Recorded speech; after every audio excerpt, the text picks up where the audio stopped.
प्रार्थना।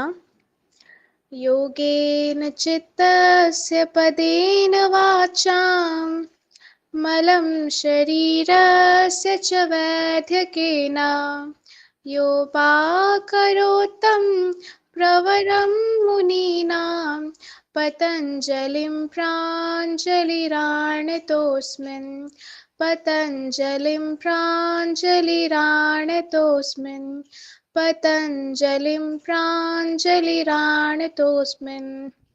अर्थात चित्त शुद्धि के लिए योग, वाणी शुद्धि के लिए व्याकरण और शरीर शुद्धि के लिए वेद शास्त्र देने वाले मुनि श्रेष्ठ पतंजलि को प्रणाम। ओम शांति शांति शांति। हरि ओम। हरि ओम तत्सत। धन्यवाद सामूवी जी। हरिओम सभी को। कल हम लोग 25 नंबर क्वेश्चन तक कर लिए थे, आज हम लोग उससे आगे बढ़ेंगे।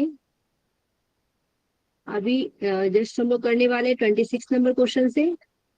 तो क्वेश्चन देखते हैं हम लोग। ये अभिकथन, एसेशन एंड रिविजन का क्वेश्चन दिया गया है, जिसमें अभिकथन दिया गया है क्रिया योग से क्लेशों की निवृत्ति होती है, जिससे समाधि प्राप्ति होती है।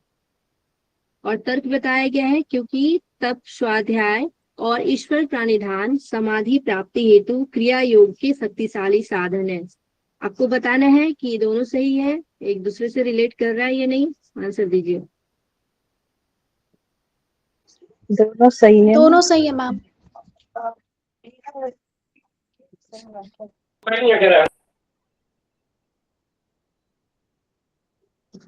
दोनों सही है सभी लोग।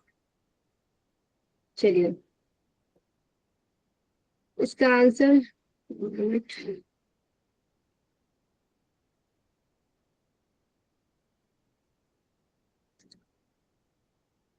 इसका आंसर ए और आर दोनों सही है, और आर ए का सही जो है व्याख्या यहाँ पे किया गया है।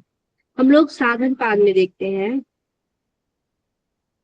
साधन पाद का पहला और दूसरा ही श्लोक में ये बताया गया है। ठीक है, क्रिया योग के बारे में सबसे पहले बताया गया है तब स्वाध्याय ईश्वर प्राणिधाननी क्रिया योगा, और उसके बाद उसका फल बताया गया है। क्योंकि तब स्वाध्याय ईश्वर प्राणिधान से क्या होता है, समाधि की सिद्धि होती है। ठीक है, समाधि की प्राप्ति होती है, हेतु क्रिया योग के शक्तिशाली साधन बोला गया। तो बिल्कुल जो है ये एक दूसरे से रिलेट करता है, और इसीलिए आपका आंसर क्या हो जाएगा, ए और आर हो जाएगा। दोनों सही है और आर ए की सही व्याख्या करता है, ये हो जाएगा। ठीक है, तो पहला और दूसरा नंबर श्लोक आपको ध्यान रखना है साधन पाठ का। ओके, चलिए नेक्स्ट क्वेश्चन हम लोग देखते हैं। यहाँ भी अभिकथन और रीजन के क्वेश्चन दिए गए हैं। बंद योग के शक्तिशाली साधन है और प्राणायाम के अभ्यास के साथ बंद का उपयोग आनंद की प्राप्ति के लिए किया जाता है। Option second option ma'am, second option both correct. Okay, both correct, लेकिन आर ए का सही व्याख्या नहीं करता है। ठीक है, बंद एक शक्तिशाली साधन है, ये बात तो सही है। यहाँ बंद की बात की जा रही है और यहाँ पे हम लोग इसको प्राणायाम से रिलेट कर रहे हैं। ठीक है, तो ये दोनों बातें तो बिल्कुल सही है, लेकिन एक दूसरे को रिलेट नहीं कर रहा है। बंद की बातें कर रहे हैं तो प्रॉपर यहाँ बंद की बातें की जानी चाहिए। ठीक है, प्राणायाम के अंदर यहाँ पे बंद की बातें की जा रही है, इस वजह से आपका आंसर मतलब आर ए का सही व्याख्या नहीं करता है। ठीक है, लेकिन ए और आर दोनों सही है। ओके, चलिए नेक्स्ट हम लोग देखेंगे। नीचे दिए गए यहाँ पे आपको वही देखना है। एसेशन बताया गया है कि खनिज जो है सूक्ष्म पोषक तत्व है, और तर्क या निरीजन दिया गया है कि खनिज पोषाहार के लिए आवश्यक है, यद्यपि उनकी आवश्यकता कम मात्रा में होती है। खनिज जो है हम लोग पढ़े हैं न्यूट्रिएंट्स के बारे में, ऑप्शन 1 जिसमें हम लोग ठीक है, देखिए आपको मैक्रो की आवश्यकता जो है बहुत ज्यादा होती है। ठीक है, ये शरीर के लिए आवश्यक होता है पोषण के लिए, और जबकि माइक्रो का इसकी कम आवश्यकता होती है। ठीक है, जिसमें आपके कार्बोहाइड्रेट्स आ जाते हैं, प्रोटीन आ जाते हैं, फैट आ जाते हैं। ठीक है, ये तीनों जो है बहुत ही आवश्यक है। उसके बाद हम लोग देखते हैं वाटर एंड फाइबर।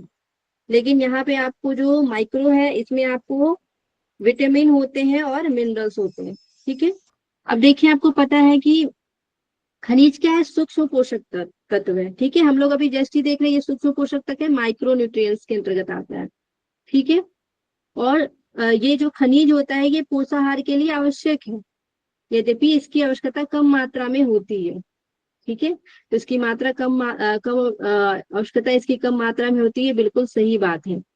ठीक है, नेक्स्ट हम लोग क्वेश्चन देखेंगे कि अंतराय योग साधना में बाधक है और दुख द्वारमनस अंग मेजत्व श्वास और प्रश्वास चित्त को भटकाते हैं, बताइए। सेकंड ऑप्शन सही है, सेकंड।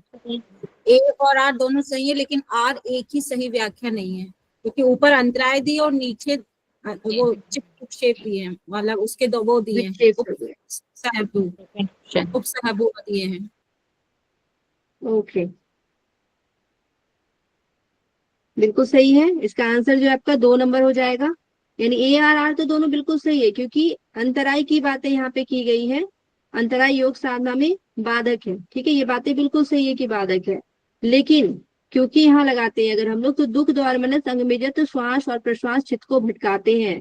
यहाँ पे अंतराय की बात करें और यहाँ पे विक्षेप सबहुआ के बारे में बता दिया गया है। ठीक है, दोनों अपने अपने जगह पे तो सही है, लेकिन एक दूसरे की व्याख्या नहीं कर रहा है। यहाँ नीचे अंतराय के बारे में अगर कुछ देता तो आपका जो है दोनों यहाँ पे व्याख्या भी सही हो जाता। अब हम लोग देख लेते हैं कि अंतराय की चर्चा जो है कितने नंबर श्लोक में की गई है। समाधिपाद में इसका वर्णन मिलता है, समाधिपाद का 30 नंबर श्लोक में। ठीक है, यहाँ पे आपको अंतराय की चर्चा मिलती है। और 31 नंबर श्लोक में क्या मिलता है, विक्षेप सबहुआ, उसके साथ आने वाला। ठीक है, विक्षेप सबहुआ की चर्चा मिलती है 31 नंबर श्लोक में, तो ये आपको ध्यान रखना है। अब 30 नंबर श्लोक क्या है, तो व्याधि त्यान संशय प्रमाद आलस्य वीरति भ्रांति दर्शनालब्ध भूमिकत्वानवस्थि चित्त विक्षेपास्ते अंतराया, ये 9 अंतराय बताए गए हैं। और उसके साथ जो विक्षेप सब हुआ आते हैं वो है आपका दुख द्वारमनस अंग मेजत्व श्वास प्रश्वास विक्षेप सब हुआ। ठीक है, और इन विघ्नों को दूर करने का अभ्यास जो है 32 नंबर श्लोक में बताया गया है कि इन विघ्नों को हम लोग दूर कैसे करेंगे, तो एक तत्व के अभ्यास से दूर करेंगे। तत्प्रतिषेधार्थ में एक तत्व अभ्यासा, ये बताया गया आपका 32 नंबर श्लोक में। तो ये तीनों श्लोक को एक साथ आपको याद रखना है, अंतराय और विक्षेप शब्द हुआ, और फिर इन विक्षेपों को दूर करने का उपाय क्या है, इन विघ्नों को दूर करने का उपाय क्या है, तो 32 नंबर में बताया गया है एक तत्व का अभ्यास करेंगे। ओके, नेक्स्ट हम लोग चलेंगे 30 नंबर क्वेश्चन में। यौगिक विधियां अपनाकर रोगों का प्रबंधन योग चिकित्सा कहलाता है। तर्क दिया गया है क्योंकि योग चिकित्सा निवारात्मक है, उपचारात्मक है और पुनर्वसात्मक है। इसको इंग्लिश में भी देख लीजिएगा 30 नंबर का क्वेश्चन को, यहाँ पे लिखा हुआ है management of disease by the application of yogic methods is known as yoga therapy. Option 1 right है। 1 होगा मैम। 1 होगा। ओके, तो ये बिल्कुल सही बात बताया गया कि यौगिक विधियां क्या है, अपनाकर रोग का प्रबंधन और चिकित्सा जो है ये कहलाता है, क्योंकि योग चिकित्सा क्या है, निवारण करने वाला है, उपचार करने वाला है, और फिर से जो हमारा शरीर है वो प्राप्त करने वाला है, यानी कि जिस प्रकार है स्वस्थ है वैसा फिर से प्राप्त होने वाला है। तो ये आपका दोनों आंसर सही हो जाएगा और व्याख्या भी सही हो जाएगा। नेक्स्ट क्वेश्चन देखेंगे कि ताड़ासन जो है, ताड़ासन से बच्चों की लंबाई बढ़ती है, और तर्क दिया गया है क्योंकि ताड़ासन से पेशियों अस्थिबल और पूरे मेरुदंड में खिंचाव आता है जो कि लंबाई बढ़ाने में सहायक होता है। First option 1 first number ma'am. 1 दोनों बात सही ये तो है। ऐसे ही बिल्कुल ये सही आंसर होगा, पहला नंबर आंसर होगा, क्योंकि ताड़ासन से हम लोग पढ़ते हैं कि बच्चों की लंबाई बढ़ती है। ठीक है, और ताड़ासन जो है हमारी पेशियां जो है और जो अस्थिबंध है और पूरे मेरुदंड में खिंचाव आता है जिससे कि लंबाई बढ़ने में सहायता मिलती है। नेक्स्ट 32 नंबर क्वेश्चन देखेंगे कि यौगिक अभ्यास का उत्तम समय क्या है, ब्रह्म मुहूर्त है। ब्रह्म मुहूर्त के समय जो है वातावरण शुद्ध और शांत रहता है तथा चेतना के स्तर पर मन पर कोई गहरा छाप नहीं होता है। ऑप्शन 1 ऑप्शन 1 ऑप्शन 1 ऑप्शन 1 ठीक है, बिल्कुल सही बात है, क्योंकि हम लोग हमेशा जो है योगाभ्यास जो है ब्रह्म मुहूर्त में करने की सलाह देते हैं।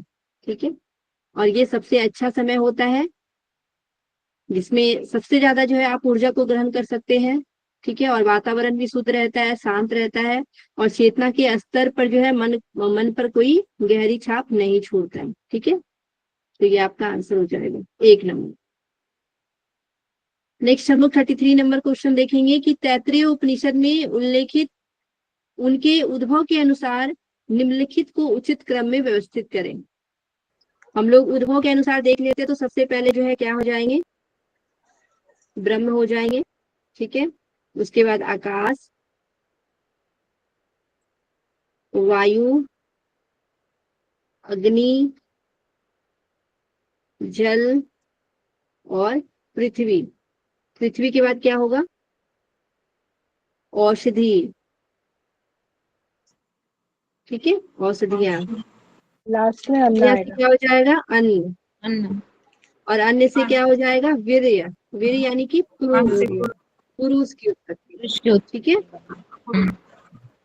तो ये सीक्वेंस आपको ध्यान रखना है। ठीक है, किसके अनुसार, तैत्तिरीय उपनिषद के अनुसार आपको ये सीक्वेंस ध्यान रखना है कि ब्रह्म से आकाश की उत्पत्ति, आकाश से वायु की, वायु से अग्नि की, अग्नि से जल की, जल से पृथ्वी की, और पृथ्वी से जो है औषधियां उत्पन्न हुई, औषधिया से जो है अन्न बना, और अन्न से जो है वीर यानी कि पुरुष की उत्पत्ति हुई। तो अब यहाँ पे आप लोग देखेंगे तो अब आराम से इसको लगाइए। देखिए, सबसे पहले आपको क्या दिया गया, पृथ्वी। यहाँ पे तो चारों महाभूत के बारे में तो नहीं दिया गया, पृथ्वी से शुरू है, तो सी नंबर देखिए, यहाँ पे हम लोग लगाएंगे सी नंबर। ठीक है, उसके बाद औषधियां की भी चर्चा यहाँ पे की गई है डी नंबर में। ओके, अन्य की भी चर्चा की गई है बी नंबर में, और पुरुष की चर्चा की गई है जो कि आपका ए नंबर है। तो सी डी बी ए, सी डी बी ए किसमें बताइए, ऑप्शन सी डी 2। बी 2 ए नंबर। आपका आंसर नंबर 2 है। Option 2 ma'am. ठीक है, तो बिल्कुल सही है, जिन्होंने भी 2 आंसर दिया है। कैसे हुआ, समझ में आ गया। ओके, अभी हम लोग जस्ट कल हम लोग पढ़े थे, आपको पता होगा कि तैत्तिरीय उपनिषद में तीन वल्ली की चर्चा मिलती है। कौन कौन सी 3 वल्ली है बताइए। शिक्षावल्ली, शिक्षावल्ली, ब्रह्मधारणवल्ली और ब्रह्मा रघुवल्ली, ब्रह्मावल्ली वल्ली, और ब्रह्मानंद वल्ली है, और भृगुवल्ली है। ठीक है, ये 3 वल्ली की चर्चा देखने को मिलती है तैत्तिरीय उपनिषद में। उसके बाद हम लोग पंचकोश के बारे में कल विस्तार से पढ़े थे। ठीक है, पंचकोश के बारे में, जिसमें अन्नमय कोश, प्राणमय, मनोमय, विज्ञानमय और आनंदमय कोश के बारे में हम लोग देखे थे। ठीक है, चलिए आगे बढ़ते हैं हम लोग। नेक्स्ट क्वेश्चन हम लोग देखेंगे, योग वशिष्ठ के अनुसार ज्ञान की निम्नलिखित अवस्थाओं को उचित क्रम में व्यवस्थित करना है। बार बार ये क्वेश्चन रिपीट करता है, बताइए। Option 2। Option 2 ma'am. Option 2 second नहीं ऑप्शन। सर, हाँ 2।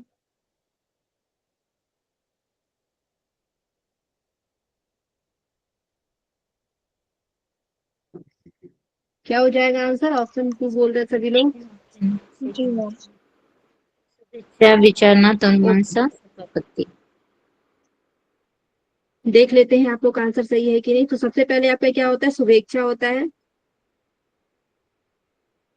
ये क्या है, ज्ञान की सप्त 7 भूमिका। भूमिकाएं हैं। ठीक है, ज्ञान की 7 भूमिकाएं बताई गई है। ज्ञान और अज्ञान दोनों का हम लोग देखते हैं, और ज्ञान की भूमिका से बार बार ये क्वेश्चन पूछा जाता है। ठीक है, शुभेच्छा, विचारना, तनुमानसा, सत्वापत्ति, असंशक्ति, पदार्थ भावना और तुरेगा।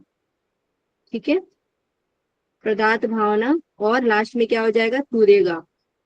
तो ये जो है 7 भूमिकाएं बताया गया है ज्ञान की। अब यहाँ पे आंसर में देखेंगे, सबसे पहले आपका क्या है, शुभेच्छा है, तो ये आपका आंसर क्या हो जाएगा, सी नंबर शुभेच्छा है। उसके बाद विचारना आपके बी नंबर ऑप्शन में है, तनुमानसा दिया गया है डी नंबर ऑप्शन में, और सत्वापत्ति दिया गया ए नंबर आंसर में। ठीक है, तो आपका आंसर क्या हो जाएगा, A B D A, sorry C B D A, C B D A. ठीक है, बिल्कुल सही आंसर है। अब आपको अज्ञान की भूमिका भी ध्यान में रखना है। ज्ञान की 7 भूमिका से बहुत बार क्वेश्चन पूछा गया है। अब अज्ञान की भी आप तैयार रखें कि नेक्स्ट टाइम कभी भी क्वेश्चन पूछा जा सकता है। क्या क्या याद रखेंगे, बीज जागृत, बहुत इजी है इसको याद रखना। जागृत, बीज जागृत के बाद क्या हो जाएगा? जागृत, फिर हो जाएगा महाजागृत, ठीक है, महाजागृत। उसके बाद जागृत स्वप्न, फिर क्या हो जाएगा? स्वप्न, और फिर स्वप्न जागृत, स्वप्न जागृत, और अंतिम में क्या हो जाएगा? सुसुप्ति, ठीक है। तो इसको याद रखिएगा। देखिए इसको कैसे याद हम लोग रख सकते हैं। अज्ञान की सात भूमिका में जो है सबसे पहले क्या दिया गया? बीज जागृत। बीज जागृत का इसका पीछे वाला जस्ट जागृत नीचे आ जाएगा, उसके बाद फिर महाजागृत हो जाएगा, और महाजागृत के बाद फिर जागृत स्वप्न, फिर स्वप्न, उसके बाद स्वप्न जागृत, उसके बाद सुषुप्ति, ठीक है। तो ये सात आपको ध्यान रखना है। और आपके जो है ये किसमें दिया गया है? तो योग वशिष्ठ में इसकी चर्चा मिलती है, और योग वशिष्ठ से जो है एक इसके चैप्टर के भी नाम पूछे जाते हैं, ठीक है। तो इसके चैप्टर का भी आपको नाम ध्यान रखना है। वैराग्य प्रकरण, मुमुक्षु, उत्पत्ति, स्थिति, उपशम और निर्वाण प्रकरण, ये जो है आपको 6 प्रकरण का नाम भी ध्यान रखना है। योग वशिष्ठ को महारामायण बोलते हैं, और यहाँ पे 32,000 श्लोक की चर्चा की गई है, ठीक है। महर्षि वशिष्ठ और राम के बीच जो है यहाँ पे संवाद मिलता है। अद्वैत वेदांत से ये रिलेटेड है, ठीक है। ब्रह्म सत्य जगत मिथ्या की बात करता है ये। बहुत सारे इसका नाम है। आर्य, इसको आर्ष रामायण बोलते हैं, महारामायण बोलते हैं, वशिष्ठ रामायण, योग वशिष्ठ महारामायण, ज्ञान वशिष्ठ, वशिष्ठ गीता, बहुत सारे नामों से इसको जाना जाता है, ठीक है। और ये चौथा सबसे बड़ा ग्रंथ भी है, इसको भी ध्यान रखना है। ओके, आदि व्याधि की चर्चा हम लोग इसमें देखे हैं बहुत विस्तार से। योग की परिभाषा भी इसमें दी गई है। संसार सागर से पार होने की स्थिति को ही योग कहते हैं, ये बताया गया योग वशिष्ठ में। ओके, चलिए नेक्स्ट हम लोग चलते हैं क्वेश्चन में। संप्रज्ञात समाधि के निम्नलिखित प्रकारों को उचित क्रम में व्यवस्थित करें। Option 4 ma'am, option 4 ma'am. Option 4, okay, देख लेते हैं यहाँ पे। ऑप्शन नंबर सी में वितर्क, वितर्क, विचार, वितर्क आनंद, है, अस्मिता। फिर विचार हो जाएगा, वितर्क, विचार, आनंद और अस्मिता, ठीक है। तो इसका श्लोक कितने नंबर का है ये बताइए, किन्हीं को याद हो तो। वितर्क, 17। विचार, आनंद, अस्मिता, अनुगमा, संप्रज्ञाता, ये संप्रज्ञात के प्रकार दिए गए, ठीक है। संप्रज्ञात समाधि के प्रकार दिए गए हैं, 4 प्रकार बताए गए संप्रज्ञात समाधि के, ठीक है। वितर्क, विचार, आनंद और अस्मिता, वितर्क, विचार, आनंद, अस्मिता, अनुगमा, संप्रज्ञाता, ये आपके 17 नंबर श्लोक में इसका वर्णन मिलता है। और कौन से पाद में मिलता है? तो समाधि पाद में मिलता है, ठीक है। तो इसको ध्यान रखिएगा। आगे बढ़ते हैं।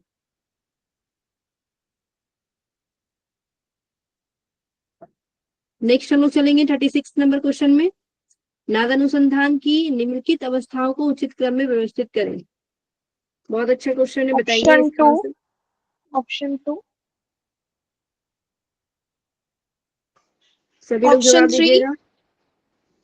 ऑप्शन 3 है मैम। ऑप्शन 2 रहेगा, ऑप्शन 3, ऑप्शन 2 रहेगा। 3 कैसे रहेगा? आरंभ अवस्था, घटावस्था, Option परिचय 2 अवस्था, निष्पत्ति अवस्था। ऑप्शन 2। मैम ओके, आरंभ अवस्था के बाद घटावस्था है ना, घटावस्था। तो ऑप्शन 3 आएगा। पहले आरंभ होता है, 3 ऑप्शन आएगा, 3 ऑप्शन है। सी, 3 3 ऑप्शन ऑप्शन बोल रहे हैं। अवस्था। यस मैम, बी ऑप्शन बोल, yes 3। Ma'am. Yes ma'am, third option. आरंभा अवस्था है,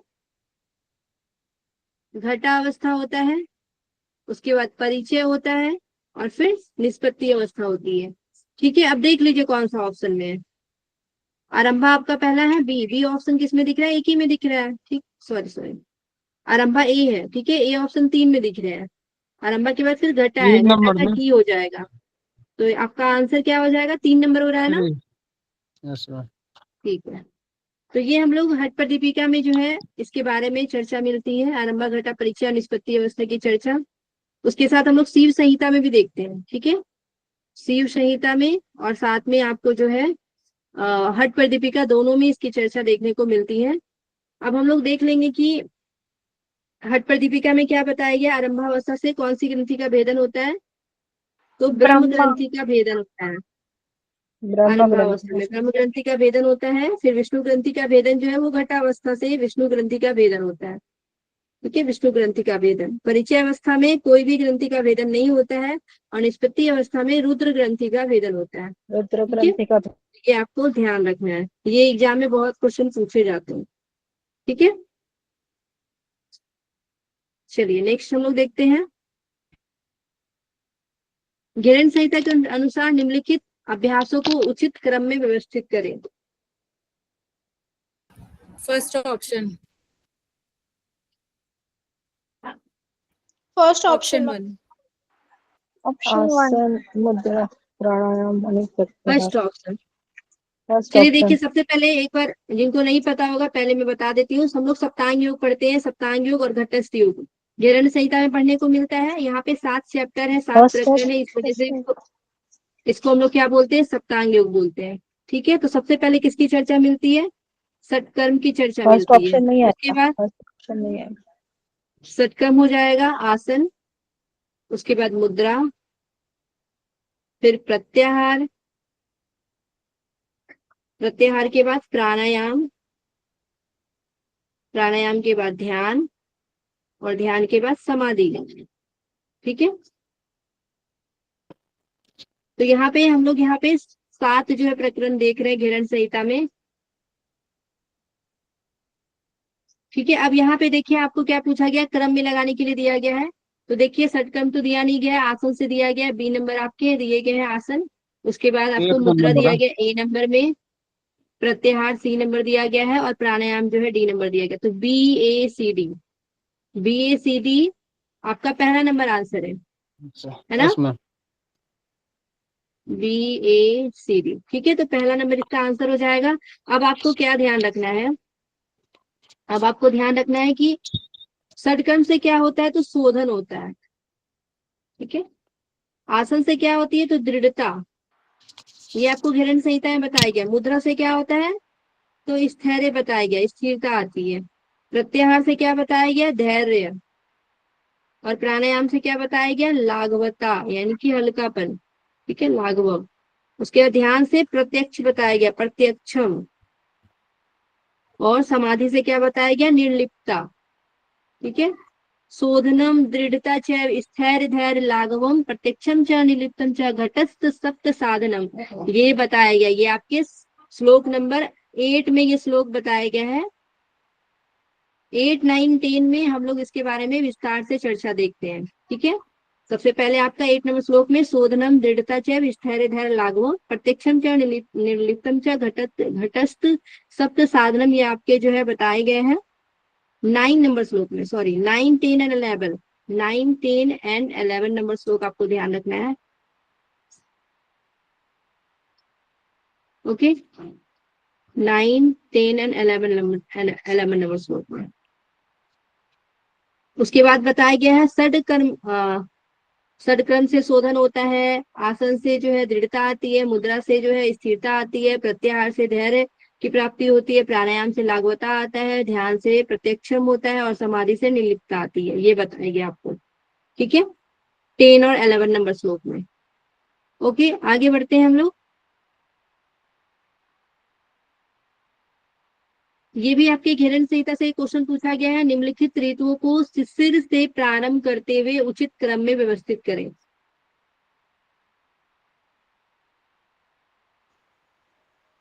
option 4 ma'am. Fourth option. Fourth option. सबसे पहले हम लोग देख लेते हैं, हम लोग 6 ऋतु के बारे में पढ़ते हैं। ठीक है, बसंत, उसके बाद हम लोग देखते हैं ग्रीष्म, ग्रीष्म के बाद वर्षा आता है, वर्षा के बाद शरद, शरद के बाद होता है हेमंत और हेमंत के बाद क्या होता है, शिशिर। अब यहाँ पे आपसे क्या पूछा गया है, शिशिर से पूछा गया है। शिशिर से प्रारंभ करते हुए उचित क्रम में व्यवस्थित करना है। आप सबसे नीचे आपका शिशिर है, तो शिशिर से ऊपर की ओर जाएंगे ना, तो सबसे पहले आपका क्या हो जाएगा, यहाँ क्रम में लगाने के लिए दिया गया तो बी तो आपका होगा ही पहले। ठीक है, बी देखिए 3 ऑप्शन में दिया गया है। उसके बाद आपको क्या लगाना है, बसंत लगाना है यानी कि डी। अब ऑप्शन में यहाँ ए दिया हुआ है, यहाँ सी दिया हुआ है, यहाँ पे डी दिया हुआ है, तो आपका आंसर क्या हो जाएगा, 4 नंबर आंसर हो जाएगा। ठीक है। उसके बाद आपका वर्षा यानी कि,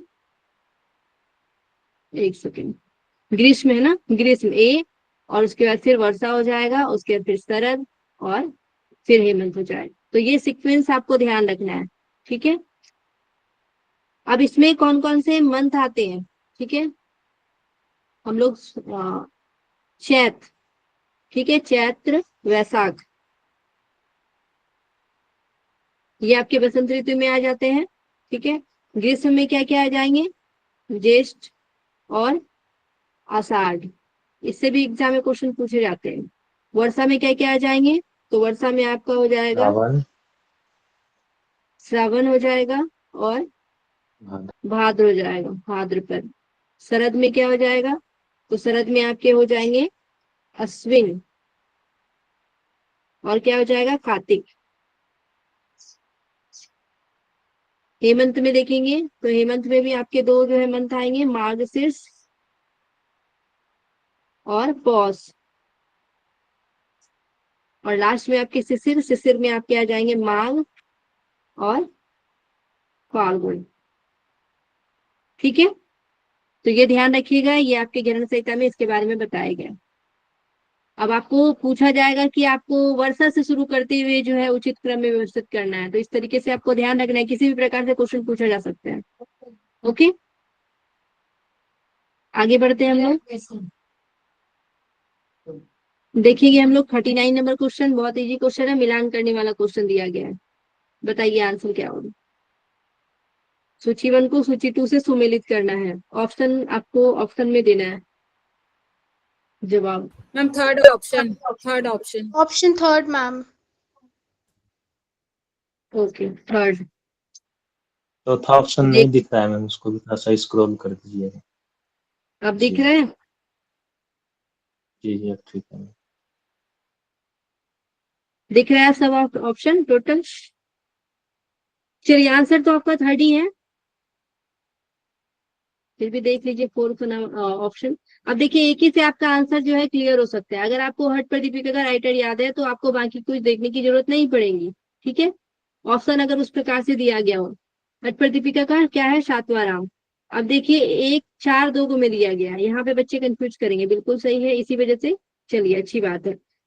अब बताइए आपका सत्यार्थ प्रकाश किसका हो जाएगा, सत्यार्थ प्रकाश का क्या हो जाएगा, तो स्वामी स्वामी दयानंद। दयानंद, ठीक है। अब आपके 1 हो गए। हट रत्नावली के क्या हो जाएंगे, तो श्रीनिवास हो जाएंगे, और शिष्य सिद्धांत पद्धति के गोरक्षनाथ, ठीक है। ये तो एसएसपी का तो पता ही होगा गोरक्षनाथ, ये दो तो पता ही होंगे आपके, लास्ट से भी आप आंसर लगा सकते थे, ठीक है। तो यहाँ पे आपके आंसर क्या हो जाएंगे, देखिए 3 जो आपको 2 जो है मिल रहे हैं, बच्चों को यहीं पे कंफ्यूजन होता है, कभी कभी तो एक से ही आंसर आपका लग जाता है, और कभी कभी क्या होता है कि तीनों इतने डिफिकल्ट दिए रहते हैं ना, ऑप्शन ऑप्शन डिफिकल्ट दिए रहते हैं कि बच्चे परेशान हो जाते हैं, सिर्फ एक में डिफरेंस नजर आता है, तो फिर वहां दिक्कतें आती है। चलिए नेक्स्ट हम लोग क्वेश्चन देखेंगे 40 नंबर। यहाँ भी आपको मिलान करने वाला क्वेश्चन दिया गया है, सूची 1 को सूची 2 से मिलान कीजिए।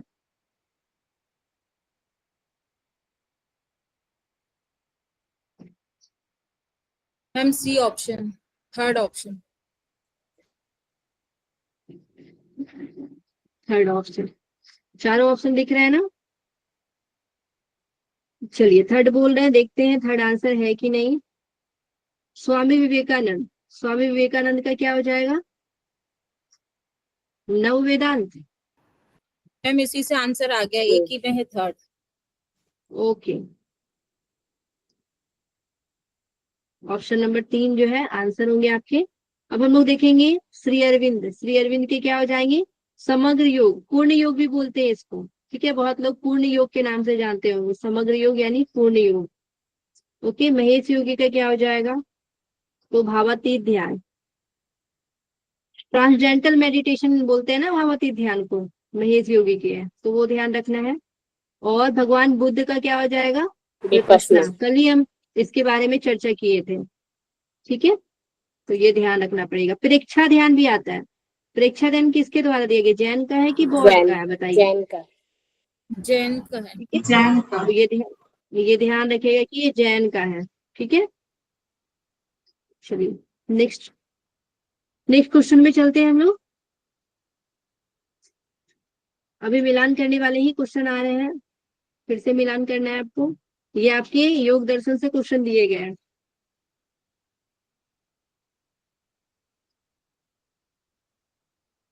A option first. Option 1 ma'am.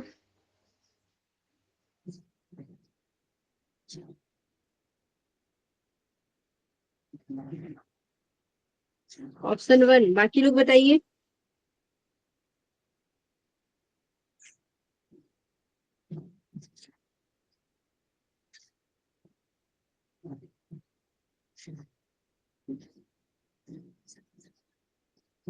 बाकी लोग भी जवाब दीजिए। Option A ma'am.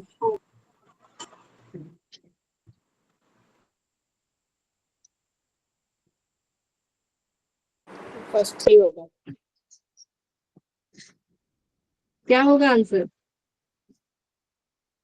ऑप्शन चलिए 1। देखते हैं। ऑप्शन 1, देखते हैं आपका आंसर सही है या गलत है। ठीक है,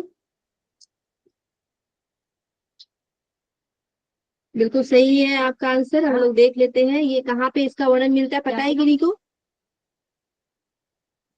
कौन से जो है अध्याय में देखने को मिलता है? तो आपको कैवल्य पाद में इसका वर्णन मिलता है। ठीक है, फोर्थ में।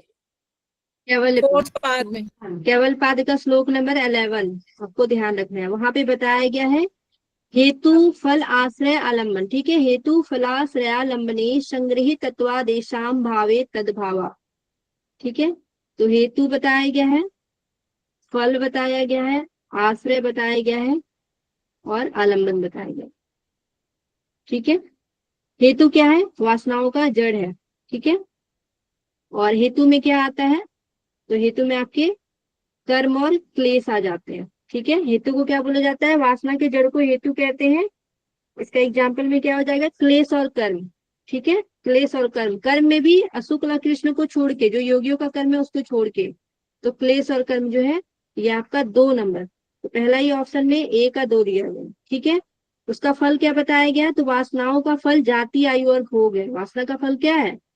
जाति आयु और भोग, यानी कि जन्म आयु और भोग हम लोग बोल सकते हैं इसको। उसके बाद आश्रय। आश्रय क्या होगा? तो आश्रय जो है उसका चित्त होगा। ठीक है, कहाँ पे आश्रय लेगा? तो चित्त में। आलम्बन क्या है? तो इंद्रियों का विषय। इंद्रियों का विषय क्या है? उसका आलम्बन है। तो ये आपको ध्यान रखना है। केवल पाद के 11 नंबर श्लोक में हेतु फलाश्रय आलम्बने संग्रही तत्वादेशाम भावे तद्भावा। ठीक है, आंसर आपका पहला होगा। आगे बढ़ते हैं हम लोग। अब हम लोग देखेंगे, ये आपके घेरंड संहिता से क्वेश्चन दिया गया है।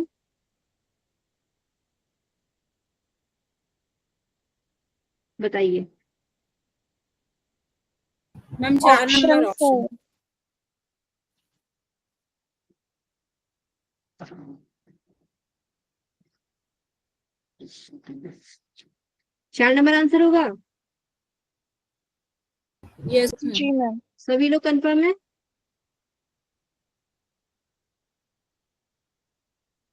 चलिए देख लेते हैं।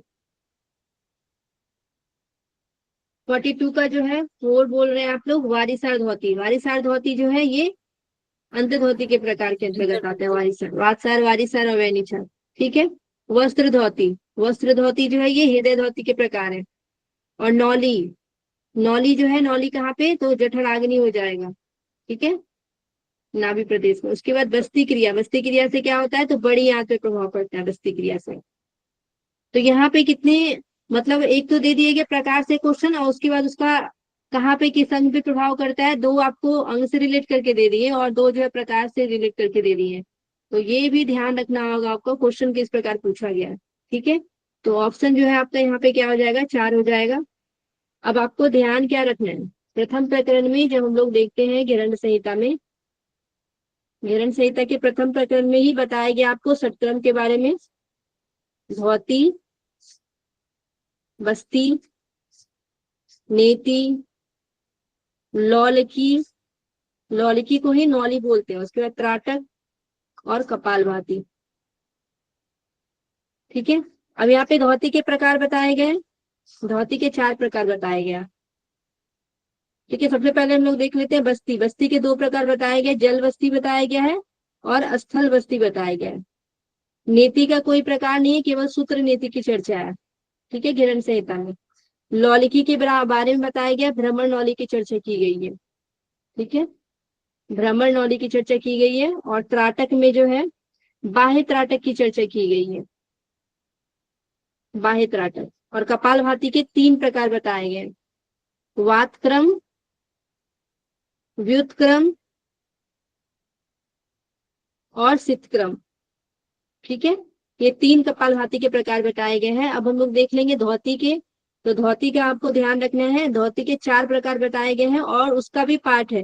ठीक है, तो ये आप सभी को ध्यान रखना है, इस तरीके से चार्ट बना लेना है। सबसे पहले क्या है धौती, अंत धौती। उसके बाद क्या हो जाएगा, दंत धौती, हृद धौती, और हृद धौती के बाद क्या हो जाएगा, मूल शोधन। ठीक है, मूल शोधन। अंत धौती के कितने प्रकार बताए गए हैं, तो यहाँ भी 4 बताए गए हैं। क्या क्या है, वातसार, वारिसार, उसके बाद अग्निसार जिसको वहिनीसार भी बोलते हैं, और लास्ट में क्या बताया गया, बहिष्कृत। ओके, बहिष्कृत।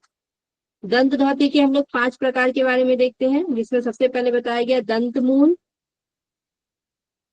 जिह्वा मूल, जिह्वा शोधन भी बोल सकते हैं। उसके बाद हो जाएगा कर्ण रंध्र। कर्ण रंध्र में भी दोनों साइड का हो जाएगा, दाया और बाया। ठीक है, जिसको मिला के हम लोग का 5 हो जाता है, कर्ण रंध्र बाया और कर्ण रंध्र दाया। और लास्ट में क्या हो जाएगा, कपाल रंध्र। ओके, और हृद धौती के भी 3 प्रकार बताए गए हैं। कौन कौन से, दंड, वमन और वस्त्र धौती। वस्त्र को हम लोग वसन भी बोलते हैं। ठीक है, वसासा के नाम से भी जानते हैं। और मूल शोधन के कोई प्रकार नहीं बताए गए। क्लियर ये सभी को। ये जो है आपको चार्ट याद रहना चाहिए, एग्जाम में ना इसको सीक्वेंस में लगाने के लिए क्वेश्चन दिया गया था। ठीक है, और कभी भी इससे क्वेश्चन पूछे जाते हैं, तो ये चार्ट आप सभी को याद होना चाहिए। नेक्स्ट क्वेश्चन हम लोग देखेंगे। क्लियर है सभी को ये, एक बार थम कर दीजिएगा सभी लोग। ओके,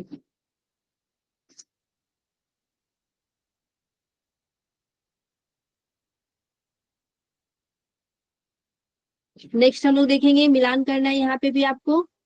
सूची 1 को सूची 2 से चक्र और स्थान दिए गया है। बताइए क्या आंसर होगा।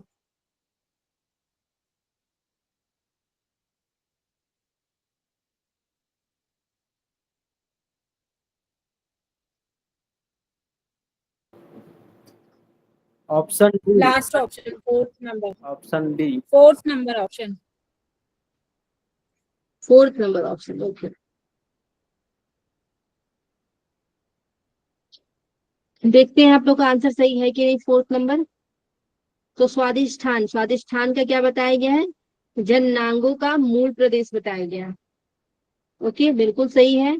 उसके बाद हम लोग देखेंगे मणिपुर। मणिपुर का क्या बताया गया, तो नाभि प्रदेश, ये तो सभी लोग जानते होंगे। विशुद्धि का क्या हो जाएगा, तो कंठ प्रदेश हो जाएगा। अनाहत का क्या हो जाएगा, तो हृदय प्रदेश हो जाएगा। ठीक है, आज्ञा का क्या हो जाएगा, तो भूमध्य हो जाएगा। अब मूलाधार का बता दीजिए, एक तो मूलाधार ही बचा हुआ है ना, मूलाधार का क्या हो जाएगा, बताइए। मूलाधार का गुदा द्वार। गुदा द्वार। गुदा। तो मूलाधार का ध्यान रखिएगा, गुदा द्वार। बाकी सबका यहाँ पे दिया गया है। ठीक है, चलिए नेक्स्ट हम लोग देखते हैं क्वेश्चन 44 नंबर क्वेश्चन। अभी तक 2-3 बार ऐसा इस टाइप के क्वेश्चन पूछे गए हैं। और अभी पहले आप लोग को बता दूं, उसके बाद आप लोग आंसर सेकंड बताइएगा। Option, second option ma'am, second. चलिए एक और मैं बता देती हूँ, बाकी जो लोग आंसर नहीं दे पा रहे हैं वो भी दे पाएंगे। ठीक है, मधुर सड्रस हमारे हम लोग पढ़ते हैं, मधुर, अम्ल, लवण, कटु, तिक्त और कसाय। ठीक है, ये तो याद होना ही चाहिए। आपके ऊपर वाले तीनों जो है ये क्या है, कफ को बढ़ाने वाले हैं। नीचे वाले तीनों क्या है, तो वात को बढ़ाने वाले हैं। ठीक है। और ये बीच वाले 3 जो है ये क्या क्या है, तो पित्त को बढ़ाने वाले हैं। ठीक है, तो ये आपको बढ़ाने वाला ध्यान रखना है। अब जो जो वात को बढ़ाने वाले हैं वो तीनों कफ जो है ना, वो वात को कम करने वाले हो जाएंगे। ठीक है, और जो कफ को बढ़ाने वाले हैं वो वात वाला जो है तो वो कफ को कम करेगा। कटु तिक्त जो है ये कफ को कम करेगा। और जो पित्त को बढ़ाने वाले हैं, अब जो बचा हुआ है मधुर, तिक्त और कसाय, ये पित्त को कम करेंगे। ठीक है, अब देखिए यहाँ पे आपको सबसे पहले, अब आप लोग पहले इसका जवाब दीजिए, उसके बाद फिर से बताएंगे। Option 2 ma'am. ऑप्शन 2, ओके, बिल्कुल सही है। चलिए देख लेते हैं हम लोग। सबसे पहले क्या बताया गया, मधुर रस। मधुर रस जो है क्या बताया गया, वात और पित्त को घटाता है। अब हम लोग देख लेते हैं, मधुर के बारे में बताया गया है।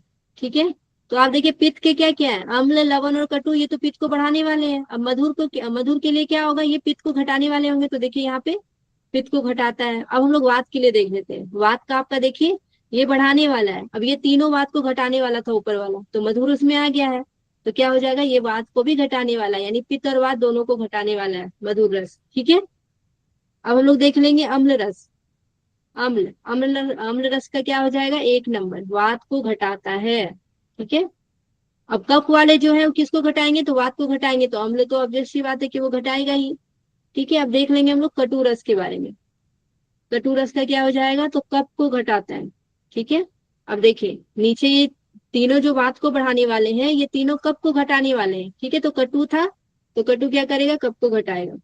अब आपका बचा है कसाय, तो कसाय क्या करेगा, पित्त और, एक सेकंड, पित्त और कफ को घटाता है कसाय। कसाय यहाँ पे दिया गया है।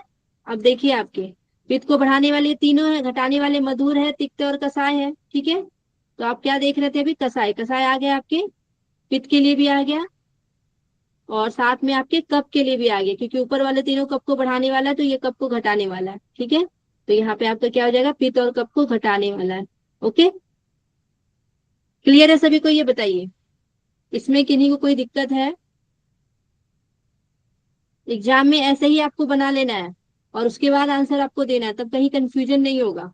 ठीक है, इस तरीके से बढ़ाने वाला एरो दे देना है और घटाने वाला यहाँ पे आप नीचे वात करके दे सकते हैं कि ये जो है वात को कम करने वाला है और ये जो है कफ को कम करने वाला है। ठीक है, और ये तीनों जो है आपके ये क्या हो जाएंगे, तो पित्त को कम करने वाला है। ठीक है, ऐसे एक ही से तो आपका काम चल जाएगा, फिर भी ध्यान रख लीजिएगा। अब हम लोग 45 नंबर जो है ये आपके पैसेज से क्वेश्चन है। अच्छा 45 नहीं, नंबर नहीं होगा, 46 से होगा। इसका भी मिलान करना है आपको, बताइए क्या होगा आंसर।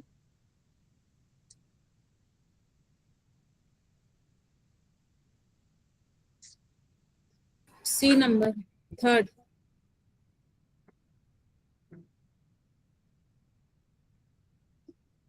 सी नंबर आंसर है। यस मैम, सी है। Yes 3 ma'am. Number option Yes. होगा इसका। ओके, पवन मुक्त आसन। पवन मुक्त आसन हम लोग कैसे करते हैं, तो पीठ के बल लेट के करते हैं ना। पश्चिमोत्तानासन क्या करेंगे, बैठ के करेंगे। भुजंगासन क्या करेंगे, पेट के बल लेट के करेंगे। और कटी चक्रासन खड़े होके करेंगे। ठीक है, तो बहुत इजी क्वेश्चन ही है, इसमें कोई शक नहीं होना चाहिए।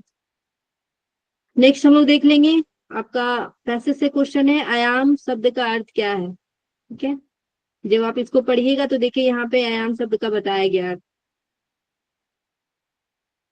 आयाम का अर्थ खिंचाव बताया गया, विस्तार बताया गया, नियमन बताया गया। अब यहाँ पे आंसर आप देखिए, नियमन है, खिंचाव है, क्या है यहाँ पे आंसर, तो 2 नंबर हो जाएगा नियमन। ठीक है, आप लोग पैसेज भी पढ़ लीजिएगा, यहाँ पे बस मैं आंसर बता देती हूँ।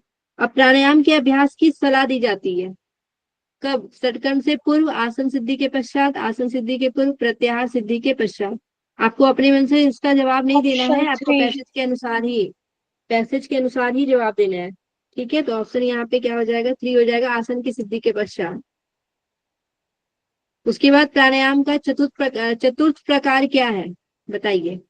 तो यहाँ पे सभी निर्बीज दिया गया है, बाह्य वृत्ति, बाह्य अभ्यंतर दिया गया है, लेकिन यहाँ पे आपका आंसर जो है वो क्या हो जाएगा 48 का, तो 1 नंबर हो जाएगा, निर्बीज बताएंगे। ठीक है, चतुर्थ। प्राणायाम निम्न में से किसका प्रवेश द्वार बताया गया है, तो ये आपके बताए गए हैं धारणा का, ठीक है। और अष्टांग योग का चतुर्थ चरण क्या है, ये तो आप लोग जवाब दे सकते हैं। तो ये आपके क्या हो जाएंगे, प्राणायाम। लेकिन आपको पैसेज से ही जवाब देना है, ठीक है, ये ध्यान रखिएगा, अपना दिमाग नहीं लगाना, अपना यहाँ कॉमन सेंस लगाएंगे तो फंस जाएंगे। ओके, ये क्लियर हो गया सभी को। अब हम लोग क्वेश्चन कर लेते हैं। अब योगा पेपर 3 का हम लोग क्वेश्चन कर लेते हैं, ठीक है, जिसमें आपका 75 क्वेश्चन दिया गया, 50 क्वेश्चन आपके कंप्लीट हो चुके हैं।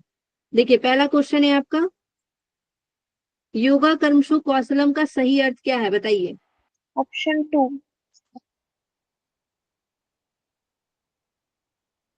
क्या होगा आंसर? निष्काम कर्म। 2 सेकंड निष्काम कर्म। नेक्स्ट हम लोग क्वेश्चन देखेंगे कि भारत के प्रधानमंत्री श्री नरेंद्र मोदी ने किस स्थान पर तीसरे अंतर्राष्ट्रीय योग दिवस 2017 में भाग लिया। लखनऊ। ऑप्शन लखनऊ। लखनऊ।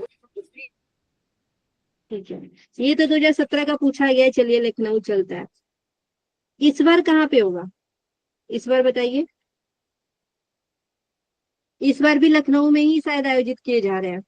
हम गूगल में सर्च मारे थे, वहां लखनऊ ही दिखा रहा था। ठीक है, अभी योग दिवस आने वाला ही है, पता भी चल जाएगा, तो ध्यान रखिएगा क्योंकि एग्जाम में इस तरीके से क्वेश्चन पूछ लिए जाते हैं। ठीक है, और योगा का थीम भी क्या रखा गया वो भी आपको ध्यान रखना होगा। इस बार का थीम है एक पृथ्वी एक स्वास्थ्य के लिए योग। ठीक है, एक पृथ्वी और एक स्वास्थ्य के लिए योग। और इस बार का जो योग दिवस है ना वो 10वां है। ठीक है, 2025 में मना रहे हैं हम लोग। सबसे पहली बार 2015 में मनाए थे और इस बार जो है 2025 हो गया, तो हम लोग 10वां योग दिवस मना रहे हैं। इस चीज को ध्यान रखना है। ठीक है, अब हम लोग देख लेते हैं कि सबसे पहला जो है कहाँ पे आयोजित किया गया था, शुरू से कहाँ आयोजित किया गया वो थोड़ा सा ध्यान रख लीजिए, कभी खुदा ना खास्ता क्वेश्चन पूछ ले तो फंसे ना आप लोग। ठीक है, सबसे पहले 21 जून को मनाया गया था 2015 में न्यू दिल्ली में। ठीक है, न्यू दिल्ली में सबसे पहले मनाया गया था। उसके बाद आपके चंडीगढ़ में मनाया गया था, चंडीगढ़ में। फिर लखनऊ में 2017 में, जो अभी क्वेश्चन आया हुआ था हम लोग का। ठीक है, फिर 2018 में देहरादून में, देहरादून। 2019 में आपके रांची में मनाया गया था। और 2020 में जो है वर्चुअल मनाया गया था कोरोना की वजह से, ऑनलाइन। ठीक है, ऑनलाइन। 2021 में हम लोग देखेंगे, 2021 में देखेंगे तो ये अरुणाचल प्रदेश में मनाया गया था। 2022 में देखेंगे तो कर्नाटका में। और 2023 में ऋषिकेश में। ठीक है, ऋषिकेश में। और 2024 में श्रीनगर में।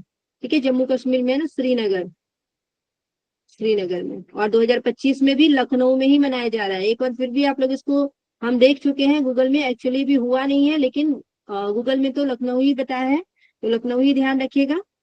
ठीक है, तो 2015 से आपको ध्यान रखना है कहाँ कहाँ पे मनाया गया था। ओके, क्लियर है सभी को। अब योग का थीम भी क्या क्या था, कभी ऑप्शन में, जैसे इस बार का थीम तो देगा तो करंट ही क्वेश्चन देगा इससे, क्योंकि पुराना वाला पूछ के उसका कोई मतलब नहीं बनता है। ठीक है, लेकिन फिर भी आप लोग ध्यान रख लीजिएगा। देखिए 2015 में सबसे पहले बताया गया था yoga for harmony and peace बताया गया था। 2016 में yoga for the achievement of the sustainable development goal, जो हमारे 17 गोल्स है ना, वो 2016 में बताया गया था सस्टेनेबल डेवलपमेंट गोल को अचीव करने के लिए योग। और 2017 में बताया गया था योगा फॉर हेल्थ। 2018 में योगा फॉर पीस। 2019 में योगा फॉर हार्ट। 2020 में yoga at home and yoga with family, क्योंकि कोरोना चल रहा था ना, तो yoga at home and yoga with family ये 2020 में बताया गया था। और 2021 में योगा फॉर वेलबींग। 2022 में बताया गया था योगा फॉर ह्यूमैनिटी, मानवता के लिए योग। 2024 में बताया गया था योगा फॉर सेल्फ सोसाइटी। ठीक है, सेल्फ सोसाइटी। और 2023 में बताया गया था वसुधैव कुटुंब सिद्धांत पर, यानी कि वन वर्ल्ड वन हेल्थ, इसको लेके बनाया गया था। ठीक है, 2025 में एक पृथ्वी एक स्वास्थ्य के लिए योग। क्लियर है सभी को। हम 24 में क्या बताया? 24 में बताया गया yoga for self and society. चलिए अब हम लोग देख लेते हैं। तो चित्त का स्वरूप क्या है बताइए, चित्त का स्वरूप बताना। जड़। जड़ है, बिल्कुल सही है। तो यहाँ पे हम लोग देखेंगे चित्त का स्वरूप क्या है, तो जड़ होगा। चित्त क्या है, प्रकृति का परिणाम है, और पुरुष क्या है, वो प्रकृति से दूर रहता है। ठीक है, अब हम लोग देख लेते हैं क्वेश्चन नंबर 4 में। यहाँ पे प्रश्नोपनिषद से क्वेश्चन पूछा गया है। प्रश्नोपनिषद के अनुसार रई के अंतर्गत निम्नलिखित में से किनका संयोजन शामिल है, बताइए। प्राण और रई की चर्चा हम लोग प्रश्नोपनिषद में देखते हैं। 4 नंबर स्थूल चंद्र रात्रि कृष्ण। प्राण और रई के बारे में सबसे पहले हम लोग देख लेते हैं। प्रश्नोपनिषद में जो है 6 ऋषि थे, और 6 ऋषि के द्वारा जो है प्रश्न पूछा गया था। ठीक है, जिसमें सबसे पहला जो आपका क्वेश्चन था कि प्रजा की उत्पत्ति किससे होती है, उसी में आपको उसका आंसर दिया गया है रई और प्राण से। ठीक है, तो प्राण और रई को हम लोग देख लेते हैं। प्राण को क्या बताया गया है, सूर्य, और रई को क्या बताया गया है, चंद्रमा। ओके, उत्तरायण बताया गया है प्राण को, और दक्षिणायन बताया गया है रई को। ठीक है, दिन को बताया गया है प्राण, और रात को बताया गया है रई। शुक्ल, शुक्ल और कृष्ण से भी इसको डिनोट करेंगे हम लोग। शुक्ल आपका प्राण है और कृष्ण जो है रई है। ठीक है, वैश्वानर, वैश्वानर बताया गया प्राण को, और रई में जो है आपके स्थूल और सूक्ष्म जो है यहाँ पे दोनों आ जाएंगे। मूर्त अमूर्त चीज दोनों आपके यहाँ पे रई में आ जाएंगे। ठीक है, तो अब हम लोग यहाँ पे देख लेते हैं। स्थूल हो गए हैं, चंद्रमा भी है, रात्रि भी है, कृष्ण भी है। एक ही ऑप्शन में दिया गया, ऑप्शन नंबर 4। ठीक है, क्लियर है सभी को प्रश्नोपनिषद। अब कौन कौन से ऋषि थे और क्या क्या प्रश्न पूछे गए थे, ये भी आपको ध्यान रखना पड़ेगा। ठीक है, तो काव्य गोत्र के थे काबंदी, पहला ऋषि। उसके बाद हम लोग देखेंगे भृगु, भृगु के वैदर्भी। अश्वल, अश्वल का कौशल, कौशल्य। ठीक है, सौर्य का क्या हो जाएगा, गार्गी। गार्ग्य। ठीक है, उसके बाद आपका क्या हो जाएगा, सीबी, सीबी का सतकाम। ठीक है, सीबी का सत्यकाम, और भारद्वाज का सुकेशा। सुकेश। ये उसके गोत्र यानी पिता के नाम दिए गए हैं। कावंदी के पिता जो है काव्य है, और उसका पुत्र कावंदी है। तो काव्य का कावंदी, भृगु का वैदर्भी, अश्वल का कौशल, सौर्य का गार्गी, सिबी का सतकाम, भारद्वाज का सुकेशा। इस तरीके से आपको ध्यान रख के इसको याद रख लेना है। ठीक है, एग्जाम में मिलान करने भी दिया जाता है, और कितना कितना क्वेश्चन पूछा गया है ये भी आपसे आपसे एग्जाम में पूछा जाता है। ठीक है, नेक्स्ट फिर अगर किसी समय आएगा ये क्वेश्चन प्रश्नोपनिषद से, तो हम बताएंगे कि क्या क्या प्रश्न पूछे गए हैं। अभी थोड़ा ज्यादा लंबा हो जाएगा, समय भी हो रहा है, इसलिए भी रहने देते हैं इसको। 5 नंबर क्वेश्चन हम लोग कर लेते हैं कि योग वशिष्ठ का सिद्धांत कहलाता है, क्या कहलाता है। अभी जस्ट हम लोग योग वशिष्ठ के बारे में पढ़े। अद्वैत। ठीक है, तो अद्वैत वेदांत सॉरी अद्वैत कहलाता है। ओके, नेक्स्ट क्वेश्चन हम लोग करेंगे, निम्नलिखित में से कौन सा चतुर्व्यूह के अंतर्गत आता है। मैत्री करुणा मुदितोपेक्षा। मैत्री करुणा मुदितो, हम हे और हे बताइए। हेतु हेतु, यस। क्या हो जाएगा, हे हेतु, हान और हान उपाय।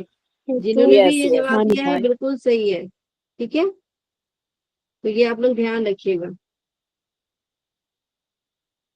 क्या हो जाएगा यहाँ पे, ऑप्शन नंबर 4। ये वितर्क विचार आनंद अस्मिता क्या है बताइए।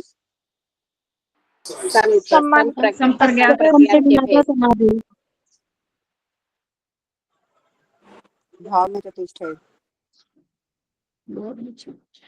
तो ये संप्रज्ञात समाधि के प्रकार बताए गए हैं। ठीक है, संप्रज्ञात समाधि के प्रकार बताए गए, धर्म ऐश्वर्य ज्ञान धर्म ऐश्वर्य और वैराग्य, ये क्या बताए गए हैं। तो ये आपको जो है ना, ये सांख्य योग में बुद्धि के 8 लक्षण बताए गए हैं। बुद्धि के 8 लक्षण बताए गए हैं। किसमें? सांख्य योग में। जिसमें से अगर हम लोग यहाँ पे देखेंगे कि सात्विक बुद्धि के 4 लक्षण कौन से हैं, तो वो ज्ञान है, धर्म है, ऐश्वर्य है और वैराग्य है। और तामसिक अगर बुद्धि के लक्षण पूछे जाएंगे तो सब में और लगा दीजिएगा, अज्ञान, अधर्म, ऐश्वर्य और अवैराग्य। ठीक है, ये 8 हो जाएंगे आपके। और ये तो पता ही है, मैत्री करुणा मुदितोपेक्षा नाम सुख दुख पुण्यापुण्य विषयानाम भावना चित्त प्रसादन। तो ये आपको क्या बताएंगे? चित्त प्रसादन के उपाय बताए गए। ठीक है, चित्त प्रसादन, चित्त शुद्धि के उपाय बताए गए मैत्री करुणा मुनि को। ठीक है, अब हे का मतलब क्या होता है? हे का मतलब होता है दुख।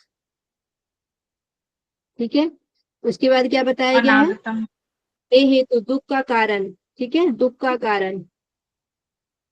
ठीक है, और उसके बाद क्या बताया गया है?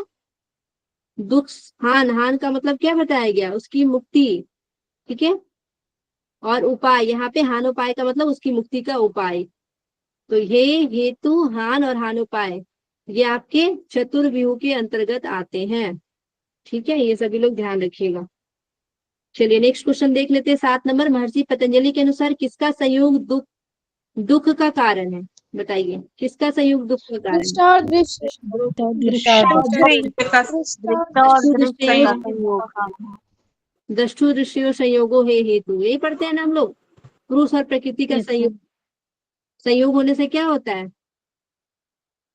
उसका वियोग ही योग कहलाता है। ठीक है, पुरुष और प्रकृति का वियोग ही योग है, लेकिन संयोग होने से संसार में फंस जाते हैं हम लोग। तो यहाँ पे दृष्टा और दृश्य हो जाएगा।